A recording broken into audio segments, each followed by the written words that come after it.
हजरत मोहम्मद मुस्तफ़ा सल्लल्लाहु ताला अलैहि वसल्लम के बारगाहे आलिजा जी लगाकर हदिया दुरूद व सलाम पेश करें और पढ़ें अल्लाहुम्मा सल्ली अला सय्यदना शफीअना हबीबना मौलाना मोहम्मद मादनी जूद वल करम मंबइल इल्म वल हिल्म वल हिकम बारिक वसल्लिम सल्लु अलैहि सलातन व सलामन अलैका या रसूलल्लाह सल्लु अलैहि सलातन व सलामन अलैका या हबीबल्लाह दाइमन अबदन अबदा। अल्हम्दुलिल्लाह, आज का ये अजीमुशान जलसा जश्न इमाम आज़म अबू हनीफा व जलसा दस्तारबंदी दारुल उलूम मदरसा अजीजिया सैयदुल उलूम शंभूपुर पैकरे खुलूस वफा अजीजम हाफिज शाह आज़म साहब किबला आफाकी और उनके इदारे के जुमला अराकीन, इस बस्ती और कुर्बो जवार के जुमला बच्चे बूढ़े नौजवान मर्द औरतें काबिल मुबारकबाद हैं कि इस इदारे को बुनियाद से लेकर इस मकाम तक मैं देख रहा हूँ। चूंकि ये सफर मेरे साथ साथ का है, अल्हम्दुलिल्लाह ये इदारा हर साल कुछ न कुछ बच्चों को हाफिज़े कुरान बनाता है और कौम को अमानत की तौर पर पेश करता है। सुभान अल्लाह। देखिए, आजकल कुछ लोग मदरसों के जलसों पे भी एतराज करने लगे हैं कि जलसा कराने से क्या फायदा है। स्कूल वाले तो लाखों रुपए चैनल और एडवर्टाइज पे खर्च करते हैं कि मेरे स्कूल का प्रचार हो, मगर बेचारे ये मदरसे वाले जलसा सजाकर अल्लाह और उसके रसूल की बातें बताकर अपने मदरसे का नहीं बल्कि इस्लाम के तालीम और इल्म का प्रचार और प्रसार करते हैं। इसलिए हमेशा ज़हन को पॉजिटिव रखिए, नेगेटिव रखिएगा तो आजकल औलादों की ज़हन नेगेटिव है। वो कहती हैं कि मेरी माँ ने मेरे लिए क्या किया, मेरे बाप ने मेरे लिए क्या किया। कहती होंगी नहीं, कहती हैं। तो जो बेटा बाप के लिए निगेटिव हो सकता है, जो औलादे माँ के लिए निगेटिव हो सकती हैं, तो समाज में किसी के लिए निगेटिव हो सकती है। सोच को अगर आप पॉजिटिव रखेंगे, निगेटिव तो आप मुझे भी खड़े खड़े कर सकते हैं। मौलवी है, नजराना लेकर आया होगा, इसका काम यही है, घूम घूम कर नजराने वसूलना है, बेहतरीन खाना खाना है, सो जाना है। इन लोगों से फायदा क्या है। लेकिन फिर अगर आप पॉजिटिव सोचेंगे, जाने दीजिए बेचारे कम से कम ये मौलाना है तो दिन भर में कोई दीन की बात नहीं सिखाता, मगर ये जहाँ जाते हैं कुछ दीन की बात सिखा देते हैं। सुभान अल्लाह। साहब कुछ नहीं करते तो कम से कम माँ बाप की अजमत बता देते हैं, कुछ नहीं करते तो बच्चों को पढ़ने लिखने के लिए तो कह देते हैं। आज तो कोई किसी को नसीहत करने के लिए तैयार नहीं है। इसलिए ज़हन को हमेशा पॉजिटिव रखें। आला हजरत अजीमुल बरकत ने अल मलफूज शरीफ में लिखा, इमाम गजाली के हवाले से कि इमाम गजाली के ने अपनी किताब अहियाउल उलूम में लिखा कि एक साहबे इश्क ने सरकार के मिलाद की महफिल सजाई और 1000 चराग रोशन किए। तो वो चूंकि साहबे हाल था और मेरी तरह एक साहबे काल पहुंच गए। साहबे हाल उसे कहते हैं जिसका दिल हाजिर हो खुदा की मोहब्बत में, रसूल की मोहब्बत में। और साहबे काल उसे कहते हैं जिसे जहां देखा वहीं टोक दिया, जहां देखा वहीं तनकीद शुरू कर दी, जहां देखा वहीं कुछ बोलने लगा, यानी उसको कहीं कुछ अच्छा नजर आता ही नहीं। साहबे काल पहुंच गए, देखा अरे मिलाद की महफिल में 1000 चराग रोशन है। नाराज हो गया, कहा इस 1000 चराग से क्या फायदे हैं। वापिस जाने लगा। जो साहबे हाल बुजुर्ग थे समझ गए, दौड़ कर गए, कलाई पकड़ी। कहा साहब नाराज होकर क्यों जा रहे हैं। कहा नहीं, आपने 1000 चराग जला दिए हैं, ये फजूल खर्ची है, इसकी क्या जरूरत थी। तो उन्होंने कहा ठीक है, मेरी नीयत और आपकी सोच में फर्क है। आप मेरी नीयत देखें, मैंने जितने चराग जलाए हैं सब अल्लाह और उसके रसूल की मोहब्बत में जलाए हैं। अगर आपको ये लगता है कि मेरी मोहब्बत अधूरी है, तो जितने हमने चराग जलाए हैं इसमें एक चराग अपने फूकों से बुझा कर दिखा दीजिए। एक चराग अपने फूकों से बुझाकर दिखा दीजिए। साहबे काल फूकते रहे, मगर है ना एक भी चराग बुझ नहीं सका। डॉक्टर इकबाल की जबान में यूं कहिए, तूफान से डरने वाले ऐ आसमां नहीं हम 100 बार कर चुका है तो इम्तिहा हमारा। जाहिर सी बात है, इसलिए जहां रहे इश्क व वफा की महफिल सजा करके रखें। मुझसे पेशतर आपने हजरत अल्लामा मुफ्ती अलकमा साहब क़िबला के खूबसूरत खिताब से अपने आप को मुस्तफीज किया। इंशाअल्लाह मेरे बाद हिंदुस्तान का वो अजीम खतीब जो बोलता भी है और हवाला दिखाता भी है, यानी सुनेंगे भी और किताबों का हवाला जो ये लगा हुआ है LED की LCD है ना, इस पे देखेंगे भी। दोनों काम आज आपको देखने और सुनने दोनों को मिलेगा। बहुत सारे नौजवान रात के 11 बजने में अभी 15 मिनट बाकी हैं, अब तक वो सड़क पे ही टहल रहे हैं। 2 4 10 20 कुर्सियां खाली हैं, ये कुर्सियां उन्हीं का इंतजार कर रही हैं। इंशाअल्लाह उनकी आमद है। हजरत अल्लामा फारूक खान रज़वी साहब क़िबला, उनके खूबसूरत खिताब खूबसूरत हवाला जात से आप मुस्तफीज होंगे। शायर इस्लाम हजरत हाफिज अब्दुल वकील साहब क़िबला मुबारकपुरी, उनकी भी शायरी होगी। हजरत हाफिज व कारी एजाज अहमद साहब क़िबला की खूबसूरत निज़ामत से हम और आप मुस्तफीज हो रहे हैं। चूँकि मेरा मौजू है इमाम आज़म का फ़िक़ही मकाम। हाफिज शाह आज़म साहब ने कहा, हजरत जो आपका मौजू है उसे थोड़ा सा टच कर दीजिएगा और कुछ हालाते हाजरा पर खिताब। वाह वाह, बहुत अच्छा। मैंने कहा कि ठीक है, जैसी आपकी मर्जी है ना। डॉक्टर इकबाल ने कहा कि दयारे इश्क में अपना मकाम पैदा कर। कहा तो बेटे को था मगर पैगाम सबके लिए। दयारे इश्क में अपना मकाम पैदा कर, नया जमाना नए सुबह शाम पैदा कर। मेरा तरीक अमीरी नहीं फकीरी है, खुदी न बेच गरीबी में नाम पैदा कर।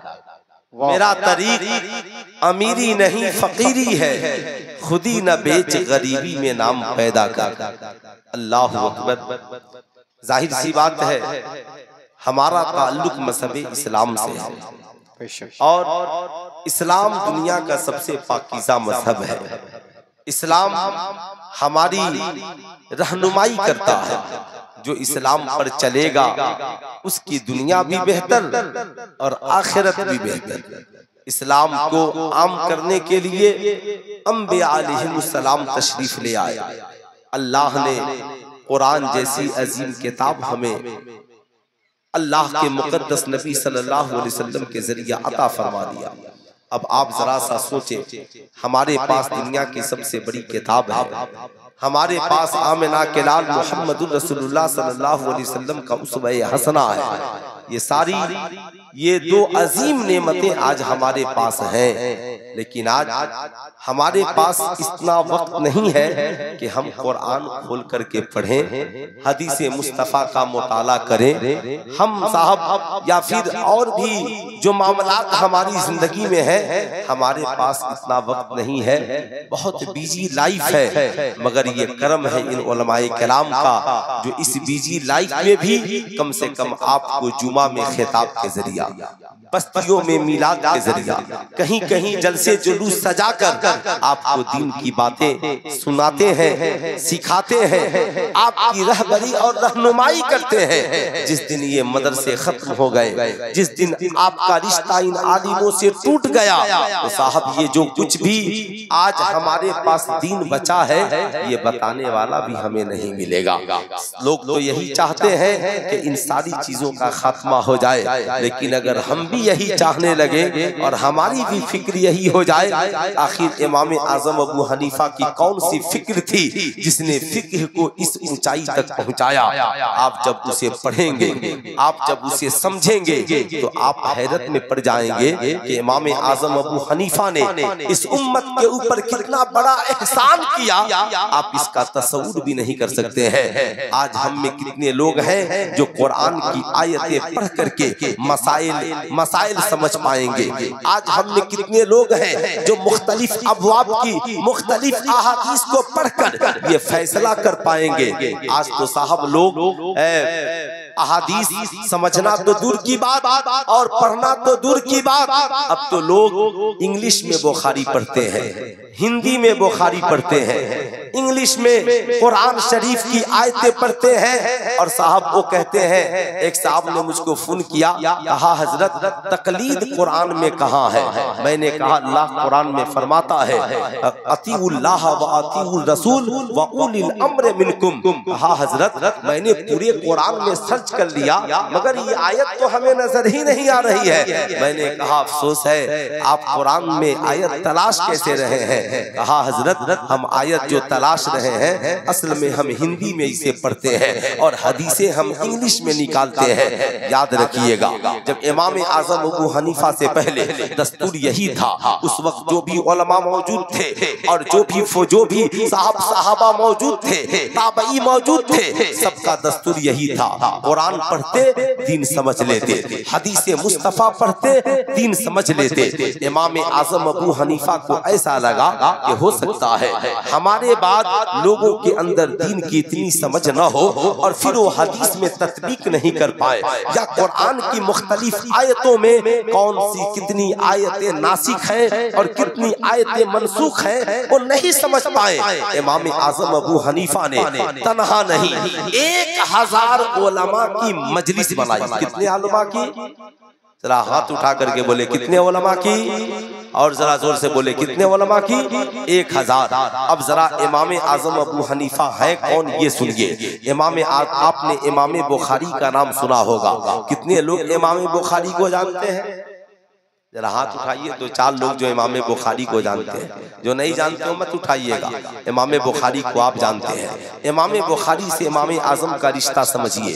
आजकल कुछ लोग, एक साहब ने मुझे फोन पर कहा हजरत इमाम आजम अबू हनीफा तक ये हदीस नहीं पहुंची होगी और इमाम बुखारी तक पहुंच गई। जिन लोगों को ज़हन में ये शक व शुबहात है ना, वो पहले इस बात को समझ ले, इमाम आजम अबू हनीफा है कौन?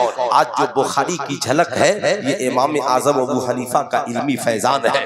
आज जो इमाम बुखारी की जिंदगी में रमक है, ये इमाम आजम अबू हनीफा के शागिर्दों का इल्मी फैजान है। आज जो इमाम बुखारी के कलम की रोशनाई में चमक है, ये इमाम आजम अबू हनीफा के इल्मी फैजान का समरा है। हजरत इमाम बुखारी के उस्ताद का नाम इमाम अहमद इब्न हम्बल, उनके उस्ताद का नाम इमाम यूसुफ और उनके उस्ताद का नाम इमाम आजम अबू हनीफा। वाह वाह, जरा सुभान अल्लाह। आप जरा सा सोचिए कि साहब कई फासले हुए। इमाम बुखारी के हजरत इमाम आजम अबू हनीफा दादा उस्ताद नहीं, बल्कि आप परदादा उस्ताद है। जैसे इस दौर में अगर कोई बरेली के अहमद रजा को अलग कर दे और अहले सुन्नत वल जमात में इल्मी फैजान तलाश करे, तो मैं समझता हूँ ये उसकी हिमाकत है, ये उसकी बेवकूफी है। आप कहेंगे मौलाना वो कैसे? आपको ये मानना पड़ेगा, हुजूर आला हजरत का इल्मी फैजान हुजूर सदरुश शरिया को मिला। हुजूर सदरुश शरिया का इल्मी फैजान हुजूर हाफिज मिल्लत को मिला और हुजूर हाफिज मिल्लत का इल्मी फैजान अल जामियतुल अशरफिया मुबारकपुर से पूरे आलम इस्लाम में बट रहा है। आज पूरी दुनिया में चले जाएं, शायद कोई अहले सुन्नत वल जमात की खानका होगी जहां अल जामियतुल अशरफिया का कोई फारिग नहीं होगा। शायद साहब कोई ऐसी इंडिया में बड़ी यूनिवर्सिटी होगी जहां पे अल जामियतुल अशरफिया का कोई फारिग नहीं होगा। शायद कोई अहले सुन्नत वल जमात का इदारा होगा जहां पे अल जामियतुल अशरफिया का कोई फारिग नहीं होगा। तो आपको मानना पड़ेगा जहां जहां हुजूर हाफिज मिल्लत के दर के परवरदा मौजूद होंगे वहां पर बिलवास्ता बरेली के इमाम अहमद रजा का इल्मी फैजान चमक रहा है। इसलिए आपको मानना पड़ेगा।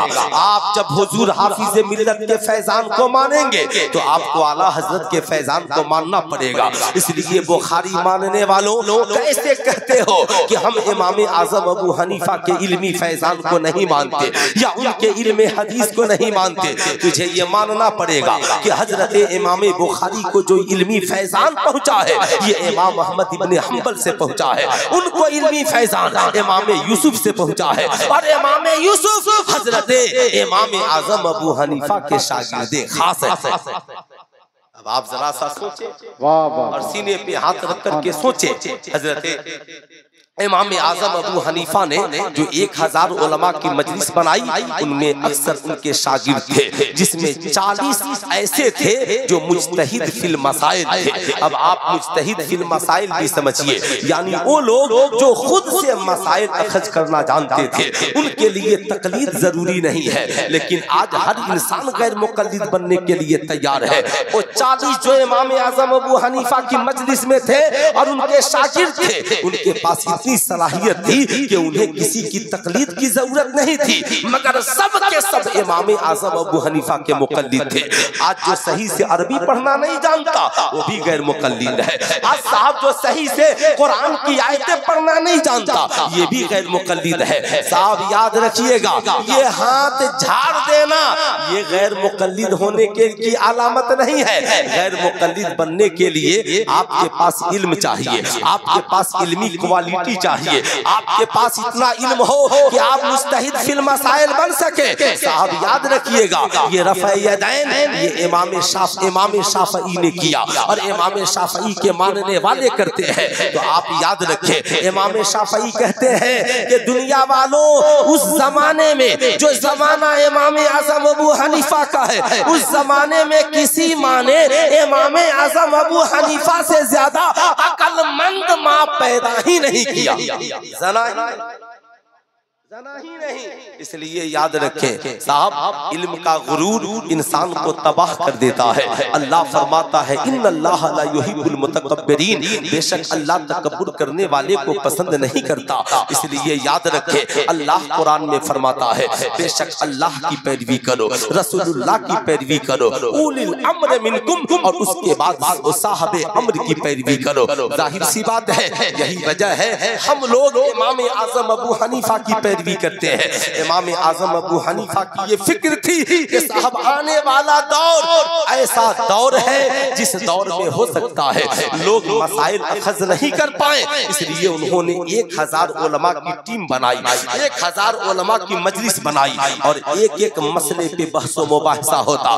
जो मसला इत्तफाक़े राय से साहब पास कर दिया जाता उसे किताब में लिख दिया जाता था, और साहब जिसमें कोई बात रह जाती या कोई साहब मौजूद नहीं होते या किसी का इख्तलाफ होता तो उसके इख्तलाफ को भी लिख दिया जाता। इमाम मोहम्मद का इस मसले में इख्तलाफ है, इमाम यूसुफ का इस मसले में इख्तलाफ है, इमाम आजम का नजरिया ये है। अब आप जरा इसका तस्वुर करें, जैसे आज कुछ लोग हवा और आंधी चला रहे हैं ना, उस जमाने में भी कुछ लोग आंधी चलाते थे। इमाम आजम अबू हनीफा अपनी अक्ल से फतवे दे देते हैं, अपनी अक्ल से मसाइल बना देते हैं। अल्लाह अल्लाह, ये मसला इमाम बाकिर की बारगाह में पहुंचा। ये हजरत इमाम बाकिर कौन है?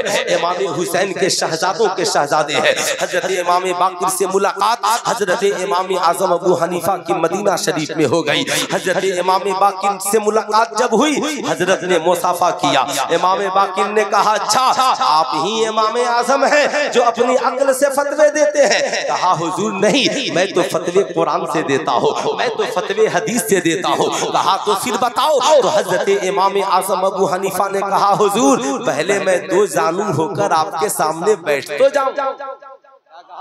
अदब देखे क्या कहा, अदब 2 जानू के सामने, सरकार की औलाद के सामने, नबी की आल के सामने, इमाम हुसैन के शहजादे के सामने हजरत इमाम बाकिर बैठे हैं और 2 जानू होकर वक्त का इमाम बैठता है। अर्ज करते हैं नहीं हुजूर मैंने आज तक कोई मामला खुद से नहीं तय किया, बल्कि हम पहले कुरान में तलाशते हैं, कुरान में न मिले तो हदीस मुस्तफा में तलाशते हैं, हदीस मुस्तफा और कुरान से हम न समझ सके तो सहाबा की अकवाल में तलाशते हैं, सहाबा के अकवाल के में हम तलाशते हैं और देखते हैं इसके बारे में अबू बकर सिद्दीक ने क्या कहा है, इसके बारे में हजरत उमर इब्ने खत्ताब ने क्या कहा है, इसके बारे में सरकार मौलाए कायनात ने क्या कहा है, या इसके बारे में सहाबा ने अमल क्या किया है। अगर उसमें भी न मिले या ये सवाल बिल्कुल उसके पर खिलाफ हो तो हम फिर कयास करते हैं कि इस तरह का कोई मसला सहाबा के जमाने में हुआ था कि नहीं हुआ था, फिर हम उस पर कयास करते हुए फैसला लेते हैं। अब कहते हैं इमाम आज़म अबू हनीफा हुजूर आपसे मैं 2-3 सवाल करना चाहूंगा। उन 3 सवालों में एक सवाल ये है, कहते हैं इमाम आज़म अबू हनीफा हुजूर ये बताया जाए मर्द मजबूत है या औरत मजबूत है।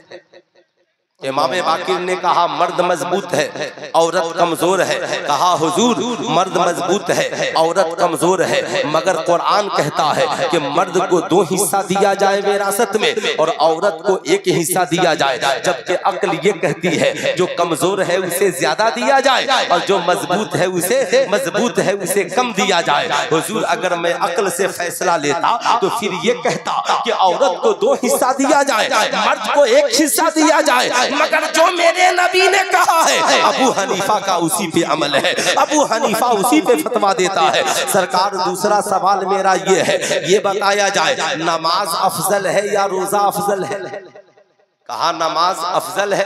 कहा हुजूर जब नमाज अफजल है तो औरत को जो MC या हैज की शक्ल में ब्लड आता है तो हुजूर जब रमजान में आए तो बादे रमजान रोजा रखने का हुक्म है, लेकिन जब और नमाज फर्ज है लेकिन जितने महीने में आए नमाज कज़ा हो जाए तो नमाज दोबारा पढ़ने का हुक्म नहीं है, जबकि नमाज रोजा से अफजल है। अगर मैं इस वजह से फतवा देता तो अक्ल से फतवा देता तो ये कहता कि नमाज जब रोजा से नमाज अफजल है तो नमाज है जो ब्लड आने की वजह से न पढ़ सकी बाकी के बाद उनका पढ़ना जरूरी होगा। लेकिन हुजूर मैंने ये नहीं कहा, बल्कि मैं भी यही कहता हूँ कि जब मेरे नबी ने कह दिया है कि औरतों के माहवारी या अय्याम हैज में जो नमाजें छूट गई उसे दोबारा पढ़ने की जरूरत नहीं है, तो जब नबी ने कह दिया तो अबू हनीफा भी उसी पे अमल करता है। हजरत इमाम बाकिर ने उन्हें उठाया,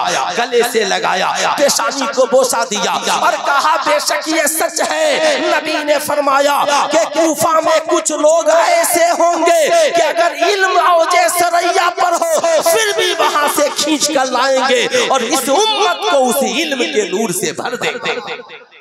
नारे तकबीर, नारे रिसालत, जश्न इमाम आज़म अबू हनीफा, मसलके आला हजरत, जश्न दस्तारबंदी हजरत अल्लामा मुफ्ती सुल्तान रजा साहिब क़िबला। अब एक बात याद रख लीजिए, पहले हदीसें थी मगर हदीसों का बाब नहीं था। बुखारी पढ़ने वालों कान खोलकर सुनो, तिरमिज़ी पढ़ने वालों कान खोलकर सुनो, नसई इब्ने माजा पढ़ने वालों कान खोलकर सुनो, और इतना सुनो तुझे सुनने की जरूरत है। जब बुखारी उठाओगे किताबुल ईमान पाओगे, किताबुल ईमान के बाद किताबुल तहारत पाओगे, किताबुल तहारत के बाद किताबुल सलात पाओगे, किताबुल सलात के बाद साहब तुम पढ़ते चले जाओ किताबुल निकाह, किताबुल तलाक, तुम साहब किताबुल उज़हिया, तुम जितने बाब पाओगे ना ये किसी और का देन नहीं है। अगर इस्लाम में सबसे पहले इस्लाम की तालीमात को बाबों की शक्ल में बांटकर जिसने आसान किया उसी आलिम रब्बानी को इमाम आज़म अबू हनीफा कहा। वाह वाह। आलिम रब्बानी को इमाम आजम अबू हनीफा कहा जाता है। एक छोटी बात सुन लीजिए ताकि कम से कम मैं तो मौजू का हक थोड़ा सा अदा कर लूं, और फिर जो दूसरा मौजू है ना, इम्तियाज सरमद साहब को मैं पढ़ता हूँ, है ना। इन्होंने एक बार सोशल मीडिया पर एक किताब की रहनुमाई की, इनका इंटरव्यू छपा था, तो मैंने भी सोचा कि चलिए जरा सा मलफूजाते महबूबे इलाही पढ़कर देखता हूं, है ना। माशाल्लाह ये इनकी पसंदीदा किताब है। तसव्वुफ से मेरा भी बड़ा गहरा ताल्लुक है, और मेरी पसंदीदा किताब का नाम मुकाशिफतुल कुलूब है।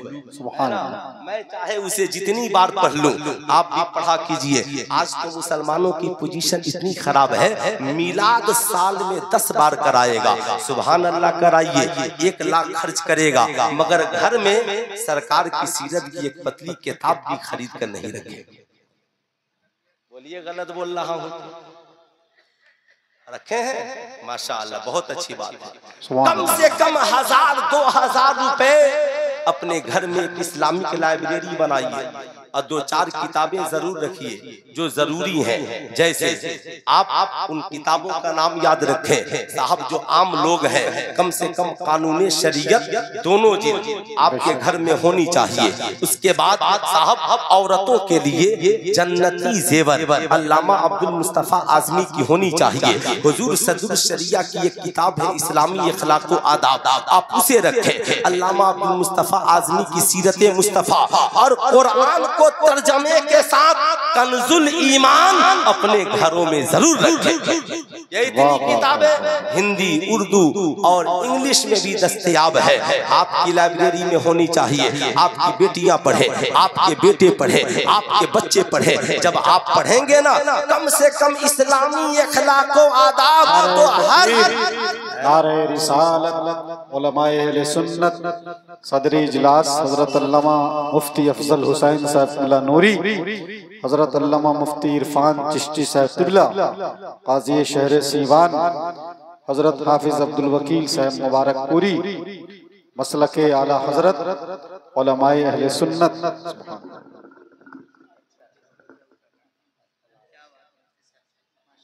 माशाअल्लाह तशरीफ रखे, देख रहे हैं अब हमारे बाजू और मजबूत हो गए। मुनाजिर अहले सुन्नत हजरत अल्लामा अफजल हुसैन साहब तिबला नूरी, काज़ी सिवान हजरत अल्लामा मुफ्ती इरफान चिश्ती साहब किबला, और शायर इस्लाम हजरत अलहाज हाफिज अब्दुल वकील साहब किबला।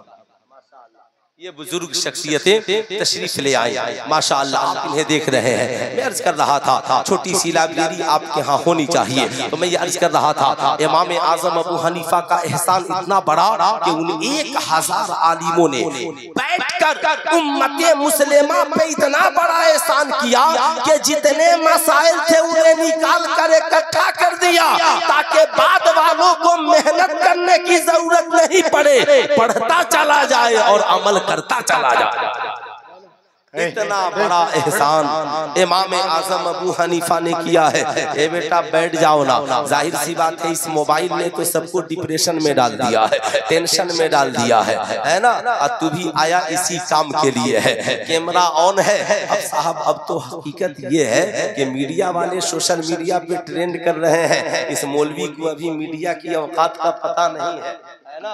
जाहिर सी बात है अब इन्हें डांटिए तो भी तकलीफ, मना कीजिए तो भी तकलीफ। याद रखिएगा साहब, वक्त के हिसाब से, हालात के हिसाब से इंसान अपने मामलात को तय करे। याद रखिए हम इमाम आजम अबू हनीफा के मुक़ल्लिद हैं, अल्हम्दुलिल्लाह कल भी थे आज भी हैं, मगर मुक़ल्लिद कुछ लोग और भी हैं जो इमाम आजम अबू हनीफा के मुक़ल्लिद हैं, मगर इमाम आजम अबू हनीफा वाला इश्क उनके पास नहीं है, इमाम आजम अबू हनीफा वाली मोहब्बत उनके पास नहीं है। साहब उनका पर्दा अगर किसी ने उनके चेहरे से निकाब उठाया तो उसी निकाब उठाने वालों को इमाम अहमद रजा कहा जाता है। और जब हमारी जमात में कुछ लोगों के चेहरे पे पर्दा पड़ा जो कहने लगे अरे ये भी ठीक वो भी ठीक, ये भी मामला ठीक वो भी मामला ठीक, तो उन लोगों के चेहरे से सुलह कुल्लियत का पर्दा जिस जात ने उठाया जिसे ताजुश शरिया अल्लामा अख्तर रजा खान कहते हैं। ये याद रखिएगा, बहुत पहले मैं एक शेर पढ़ा करता था और सुना करता था। सरकार मुफ्ती आलम इस्लाम ने लिखा और जमाने को दरसे वफा दिया, तेरे हबीब का प्यारा चमन किया बर्बाद, इलाही निकले ये नजदी वाला मदीने से। अल्लाह अकबर, मैं सोचने लगा इंसान मदीने में जाता है मगर ये कौन सी बला है जिसे मुफ्ती आज़म हिंद मदीने से निकालने की दुआ कर रहे हैं। उस वक्त तो बात इतनी समझ में बहुत सारे लोगों को नहीं आती होगी, आप टेंशन में आ जाएंगे, मगर अब जाकर अरब की सरजमी पर देखिए आपको मामला समझ में आ जाएगा। सरकार मुफ्ती आज़म हिंद की निगाहें देख रही थी कि ये लाल टोपी और ये लाल रुमाल वाले जो दिन रात मदीने में कभी सलाम के खिलाफ, कभी मिलाद के खिलाफ, कभी फातिहे के खिलाफ, कभी दुआ के खिलाफ, कभी दुरूद के खिलाफ जो फतवे दे रहे हैं, एक दिन आएगा कि आज इनके सीने में बुग़्ज़े मुश्के मुस्तफ़ा है। एक दिन आएगा इनका ईमान इतना कमजोर हो जाएगा, इनके सामने इस्लामी शरीयत को पामाल किया जाएगा, इनके सामने नाच गाने बाजे का बाजार अरब में गर्म किया जाएगा, इनके सामने अरब की सरजमी पे शरीयत की धज्जियां उड़ाई जाएंगी, मगर इनके पास इतनी औकात नहीं होगी कि एक जुमला हुकूमत के खिलाफ बोल सके। औकात नहीं है बिल्कुल, और आज है भी नहीं।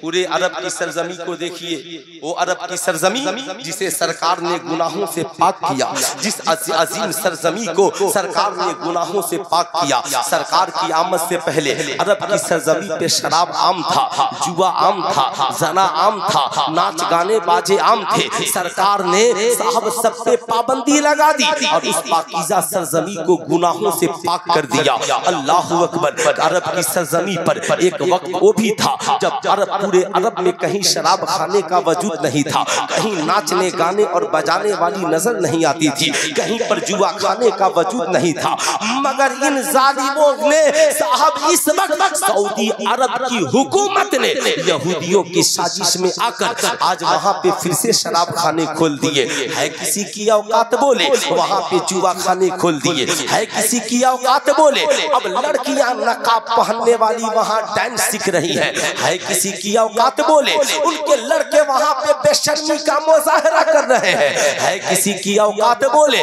तभी तो डॉक्टर इकबाल कहते हैं वो अंधेरा ही भला था कि कदम राह पर थे, रोशनी लाई है मंजिल से बहुत दूर हमें।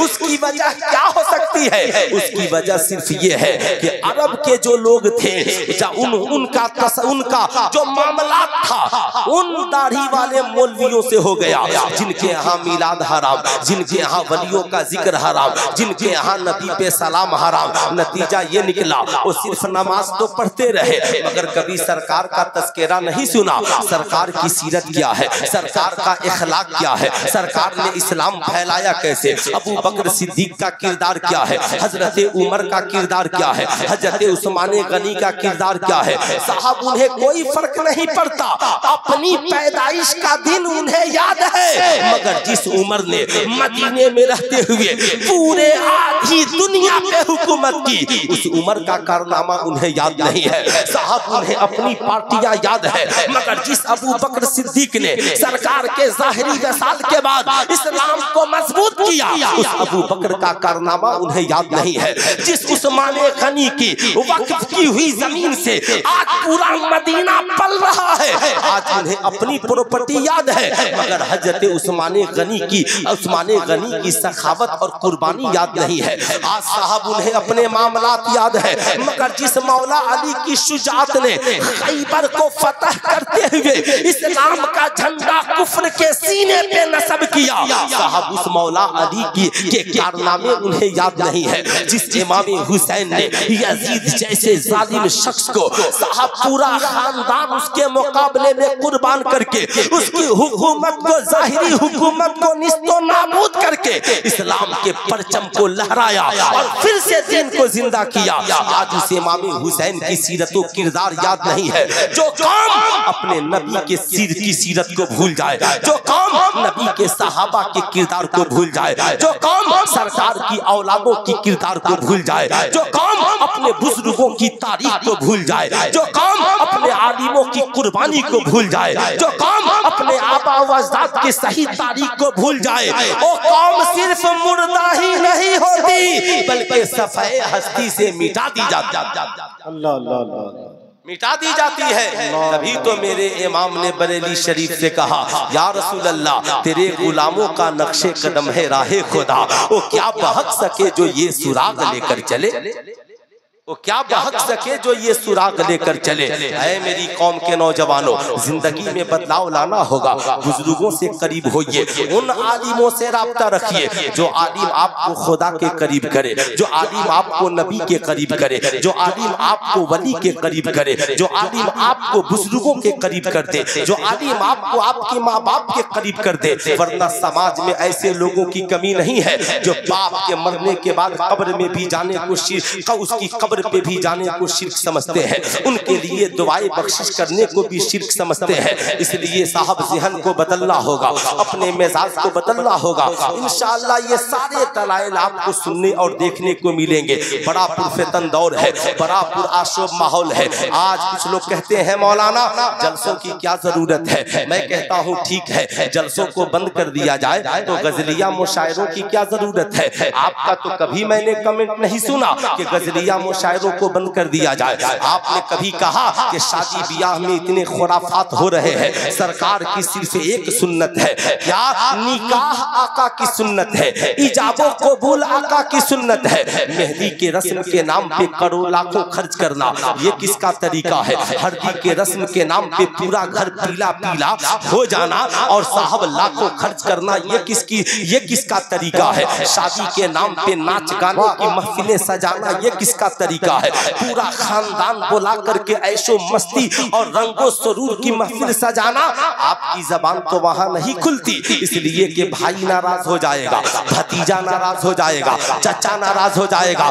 मगर बेचारा मदरसे का मौलवी साहब अगर आपके पास किसी जलसे के चंदा के लिए या कोई जलसा कराने वाला बेचारा नौजवान आपके पास चला जाए तो गोले बम बारूद से फतवे दागते हो। इससे क्या फायदा है, इससे क्या फायदा है। जिसकी अपने घर में नहीं चल पाती उसकी सारी जगह चलती है। याद रखिएगा, खैर में भलाई के काम में, नेकियों के कामों में फजूल खर्ची नहीं है और फजूल खर्ची में भलाई नहीं है। इसलिए जहां फजूल खर्ची है, जहां खुराफात है। आज हाफिज शाह आजम साहब कई सालों से साहब ही नहीं जबकि इसका बुनियाद हुआ, पहला जलसा था। अल्लामा मुफ्ती आफाक साहब किबला मुजद्दिदी अलैहि रहमा व रिजवान तशरीफ लाए, फकीर भी आया, पहला जलसा हुआ, मस्जिद चंदा किया गया, साहब लोगों को दीन की बातें बताई गई, आप सबका ताउन हुआ, बुनियाद रखी गई। आप बताइए, पहले जलसे में बुनियाद रखी गई,